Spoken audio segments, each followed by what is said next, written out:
Многие жители республики перед предстоящими праздниками в основном отовариваются здесь, на центральном рынке. И, соответственно, необходим постоянный контроль. В связи с этим представители Роспотребнадзора решили провести проверку на наличие просроченного товара и завышенных цен. На первой же точке проверки обнаружено нарушение. Эти хлебобулочные изделия продаются прямо у проезжей части. А почему не закрываете булочки? Я просто не успела, я по 10 штук вот укрываю. Надо закрывать. Желательно также вот это сделать. Я это по одному вообще упаковываю. Просто я не успела. Надо сейчас сразу упакуйте, хорошо? Сегодня проверяют не только наличие просроченной продукции, но и искусственное завышение цен перед мархаж. Подобных нарушений пока не зафиксировано. Продавцы уверяют, что в священный месяц стараются наоборот продавать дешевле обычного. Цены на молока мы понизили на 2-3 рубля. Да, видно. Молочка по 50 и на масло, на все понизили. Ты мне дать можешь? На рынках перед праздниками, как известно, всегда ажиотаж. Не желая тратить много времени, люди закупаются, не проверяя срока годности продуктов.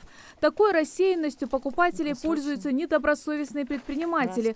В одной из торговых точек были выявлены просроченные конфеты и тут же изъяты с прилавка. А здесь 3 июня срок тоже истек вот этой коробки. Их 3 штуки в наличии. Конфеты тоже просрочены. Снимаем с реализации. Месяц поста администрация рынка должна особенно тщательно мониторить прилавки, чтобы продавцы не завышали цены и следили за сроками годности. Но держать под контролем все не получается. Каждый день проверяем, сверяем цены, но цены на сегодняшний день увеличения нету. Некоторые цены даже наоборот унизились на рубль, 2-3 рубля. Есть унижение, есть понижение есть цен, но мы каждый день проверяем, наказываем. По поручению главы Ингушетии Роспотребнадзором уделяется особое внимание качеству продуктов питания в священный месяц Рамадан. Несмотря на это, сами же покупатели могут в спешке не обратить внимания на срок годности товара. По итогам проведения сегодняшней проверки установлено, что на рынке фабрика города Назань в целом ситуация неплохая.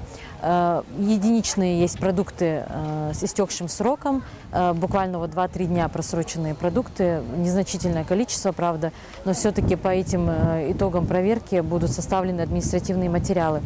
По условиям хранения, в принципе, условия хранения соблюдаются в целом продуктов питания. Также мы провели рейд по ценообразованию, были установочные цены.